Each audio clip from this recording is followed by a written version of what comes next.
All right, let's take a call right here. Hey Theo, man, it's Nathan from Nashville. Now, it makes me really excited to hear that you might move down here. And I just want to offer a perspective. Thank you for calling, Nathan. I appreciate that, brother. Sound like you're reading. Does it sound like he's written this and is reading it? Did you pick up on that, Riley? Sounds like it, yeah. Thank you.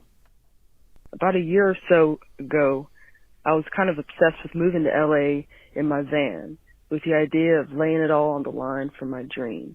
And maybe by doing this, God would, buy the ticket to the dream at the price of the ultimate sacrifice. But a lot of my mentors here said, they're like, dude, just slow down. You're kind of where you need to be. And I just want to let you know, man, like Nashville's changing and growing. And if you move down here, you'd kind of be at the ground floor of a movement. Well, first of all, thank you, man. I appreciate this call, young fella. And I'll say this, man, definitely is getting a van and driving somewhere is that laying it on the line? I guess in a lot of ways it is. You could easily get fleas. You're probably going to at least have a pet at some point. I don't trust the person that has the van, but not the pet that lives in it with them. At least that guy I feel like is a little bit more non-murderer. Because you can't murder if you have a place, if you have a van, you're not going to bring a person home and murder them with the animal right there.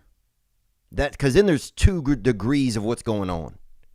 There's you being murderer, and there's the animal watching. There's just, so when I see a man with a van with no animal, now a bird, it doesn't count. I'm talking dog. A bird doesn't count. A cat doesn't even count. A cat is just a friggin' four-legged bird. But when you get that animal, if you get a van with an animal, that guy ain't that guy will try to screw you probably, or do sex with you, or give you, and make you a little grilled cheese or something. And maybe have you listen to a little bit of Widespread Panic or something like that, and frickin', he'll want you, he'll do some henna tattoos on one of your ass cheeks, but he's not gonna murder you. But I feel like you get into a van that has no animal in it, that's murder town right there. What do you think, Riley? You had any experience with anything like that? I have not, honestly. What else is going on, man? I'll say this. I appreciate the call. I appreciate the call, you calling and saying that good things are here, things are happening. Let's hear a little bit more of whatever you had to say, brother. To give you an example, my band is a psychedelic gospel funk group. And oddly enough, we've been kind of welcomed and embraced. And again, just things are moving and changing. It's not just... Well, yeah, but one way to get welcome and embraced is if your band does everything. We're a country, we're country, Zydeco, emo, drywall. Can we play here? And it's like, yeah, sure you can. As long as you refinish the kitchen, you can play wherever you want. Like if you have so many options to a band, if you're like, oh, we do acoustic, acapella, Jamaican, sort of, it's like kind of like a 6ix9ine Dixie Chicks mashup, then people are like, they can't say no. So I think to challenge yourself, brother, try one type of music. Because if you got that Christian disco funk, trap house, chopping screwed, Paul Wall meets Paul Simon, hell, I don't even know what at that point, I might as well just drive my car into a damn Amoeba Music, into an abandoned record shop. But thank you for the sentiment of this call, man. And sentiment, when you think of sentiment, it's almost like cinnamon and mint. Somebody put them together. Let's hear the rest of this. And oddly enough, we've been kind of welcomed and embraced. And again, just things are moving and changing. It's not just country, right? And Nashville might not be known for comedy, but man, we could sure use a king down here. And, music and comedy go together like peanut butter and jelly, my friend. Well, I appreciate it, man. I appreciate it, man. Music and comedy are interesting. You know, a lot of comedians will end up getting into music. Riley Mao, do you know that?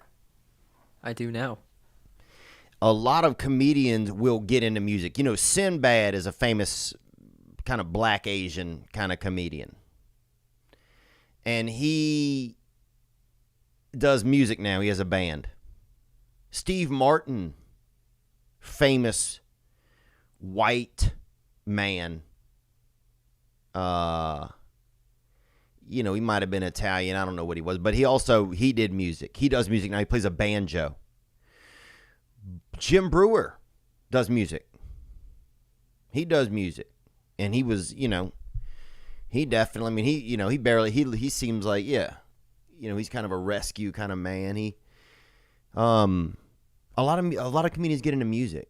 I think it's because at a certain point, sometimes I think it's why anybody does anything or changes it up. You know, your voice and your humor become an instrument, and then after a while, you're like, I want to play a different instrument.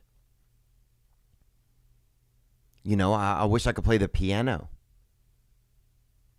I wish because your voice and your humor, it's just an instrument that's in you. Some people's instrument in them is their voice, you know, to sing. Some people is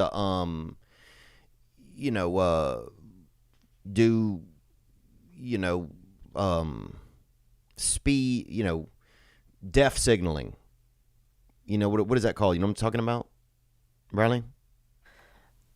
Hand gestures. What's the name of it? I think it's deaf signaling, but they have speed competitions now for deaf signaling. You know, you'll see, the 4 people are trying to rattle off, half of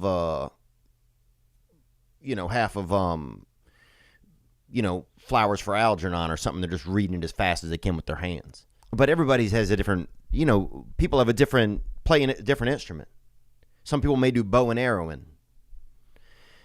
And you just sometimes you get tired, I don't want to do, I don't want to sing. I want to try something else.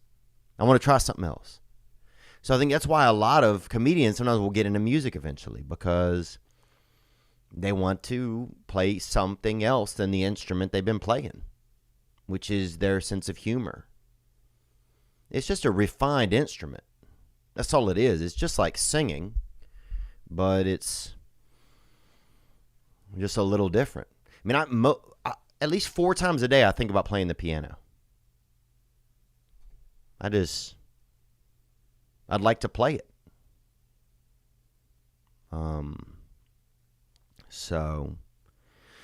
But yeah, thank you for the nice call, Good evening, man. good afternoon, and other times. Thanks for watching that video you just saw. I mean, it was okay. But the next video you could watch could be way better. What if you watch a video right now that changes your life? Well, you could. Watch this one, or watch this one. Watch this one, watch this one, watch this one. Ah!